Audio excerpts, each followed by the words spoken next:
By the 1920s, Montreal's Jewish community had begun to move westward from the plateau to such areas as NDG and Côte Saint-Luc. They gathered in individual families' homes, where they came together for Shabbat services. In 1926, Shaare Zion congregation opened in the former Anglican church on Claremont Avenue. Unfortunately, in 1939, it burnt down. By 1941, Shaare Zion broke ground on their current site on Côte Saint-Luc Road.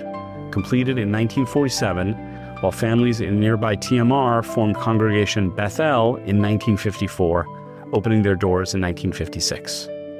Both congregations thrived as leading congregations of the conservative movement in Canada.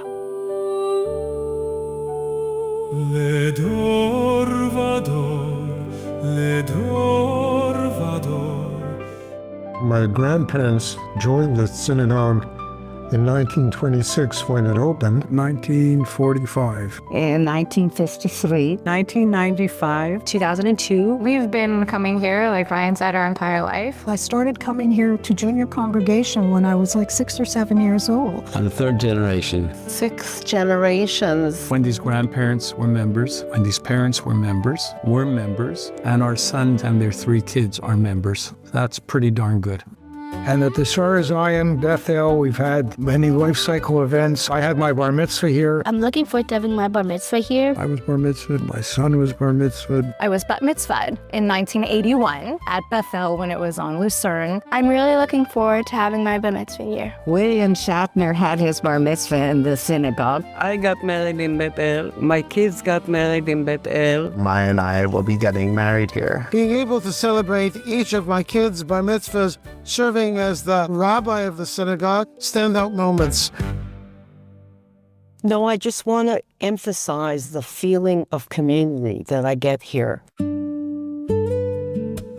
Everyone here was really warm and friendly. They recognized that my wife and I were not people that they knew and made a big point of welcoming us and introducing themselves. This place is a second home to me in a lot of ways. And that's, I feel like, our main goal. We want people to feel like they have a home here. Shaare Zion Beth-El nita mishpacha sheli. We mourn together, we rejoice together. We have danced, we have sang, we have cried. And the friends that I made 52 years ago are still my friends. People make you feel welcome when you walk in the door. Little by little, it started to feel more and more like my shul. The kind of Jew that I am very much identifies with this place and this place with me. No matter who you are or what your challenges are, we will find a way. You search for your bashert, and we found our bashert in Beth-El. Whether it's your first day or your 80th year, you feel like it's been your home. You will always have a place in our community.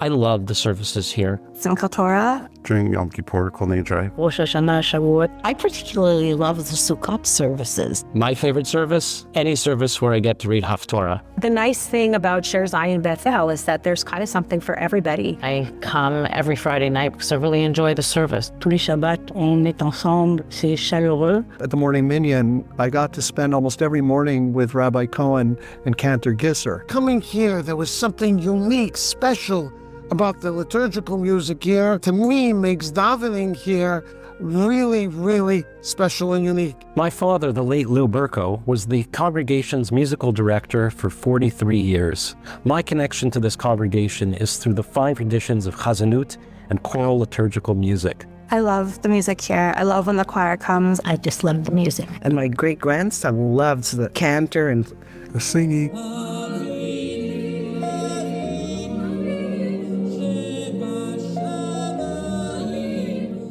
I really only became involved in the synagogue after my husband and mother died. You have this connection because you're going through the same thing, and it really made me feel more connected to the synagogue. Every day there were people here to make sure I wasn't alone. Outside Shiva, Yisco. Someone would sit next to me and make it that much easier for me to get through like the hardest days. I would not have been able to walk this path without the community of Shaare Zion Beth-El supporting me. One of the hard parts was making the transition from a non-egalitarian synagogue to an egalitarian synagogue. Ledor vador, Family seating is what brought me to Shaare Zine. We thought that was a big advantage. We had our whole family together. It was the best thing that could have happened. We're all together now, children and grandchildren. Something I never got to do in my old shul. I really appreciated it because otherwise I'd be sitting alone. They don't come to synagogue all the time, but when they come, they want to be with their family. There were people on the board who were very supportive, who encouraged me to push forward on the idea of having women and men with full equality on the bima. A lot of the young people that come here feel similarly. Pour moi, c'était très important que les femmes peuvent monter à la bima, compter comme un minyan, porter les talid. I was the first woman at Shaare Zine actually to read from the Torah. I was the first woman to be president, and I knew that Emma would get the same opportunities as my son Jake. Just the fact that I was able to do that, because a lot of girls never got to, and I think it's like a really life-changing experience to be able to say you went up on the bima. It's really a mixed bunch, which I think is fun. There's lots of different generations,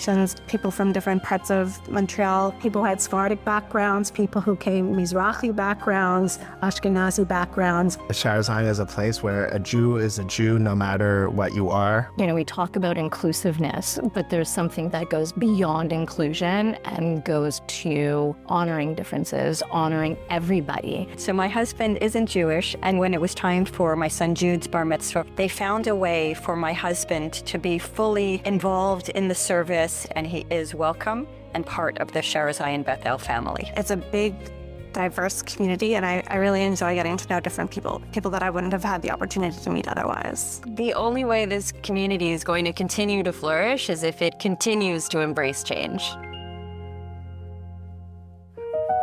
So besides doing all the ritual work, there's a lot of fun activities that happen at the synagogue, such as the annual raffle. The band is back, guest speakers, our book club, the Biyachad series of concerts. I particularly enjoyed the Shaare Zine golf tournament because one year I actually won it because everybody else was so lousy.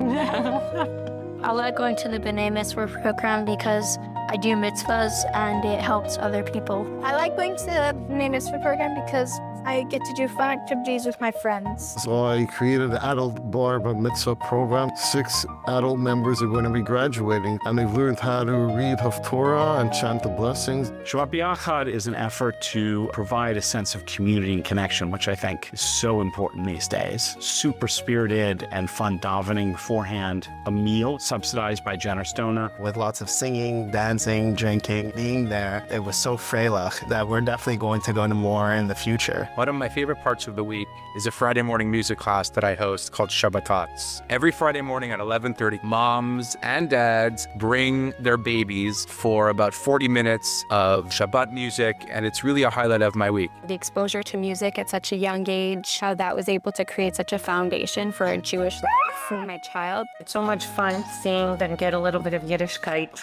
on Friday mornings. Having a synagogue where there are a lot of young families coming makes it much more vibrant. Et c'est extraordinaire parce que quand on a des gens jeunes pendant le service, ça fait toujours plaisir. And it's the way that we ensure our synagogues will go on.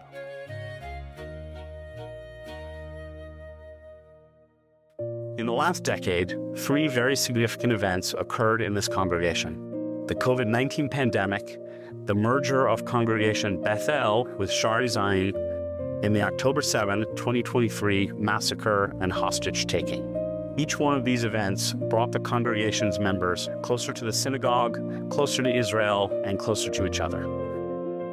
The Shaare Zine is very important. What's happening today in the world with anti-Semitism, I think it's very important to have a beautiful synagogue where Jewish people could get together, have a social atmosphere. One of the most important elements of a good prayer experience is a sense of intimacy. So as part of the renovations, we hope to lower the bima and to really draw in people to the services, that they really feel connected and that they're really a part of it, not just spectators, but active participants. So we're excited about it. To be around 100 years from now, we have to step up right now and make sure it happens. And that's financial support, to keep the place going and to make the improvements that have to be made. So we want to make it as comfortable and as modern as possible that people love coming here. Well, the next generation is already here at the synagogue. And now our friends are coming with their kids, which has been a pretty remarkable thing to see. My kids are not yet having their own children, but yeah, I hope that they're going to be able to have those same Jewish connections that I've developed here. The families took care of each other. They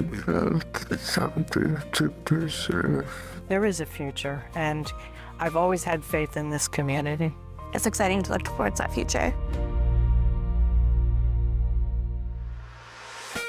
Mazel tov. Mazel tov. Mazel tov. Mazel tov. Mazel tov. Mazel tov. Mazel tov. Mazel tov. Mazel tov. Mazel tov. Mazel tov. Mazel tov. Mazel tov. Mazel tov. Mazel tov. Mazel tov, Shaare Zion Beth-El. Mazel tov. Mazel tov. Mazel tov, Shaare Zion Beth-El. Mazel tov. Mazel tov. Mazel tov. Mazel tov. Mazel tov, Shaare Zion Beth-El. Mazel tov, Shaare Zion Beth-El. Mazel tov. Mazel tov. Mazel tov. I wish you continued success as a congregation. Mazel tov. Mazel tov. Mazel tov. Mazel tov. Mazel tov, Shaare Zion Beth-El. To the next 100 years. Amen, amen, amen.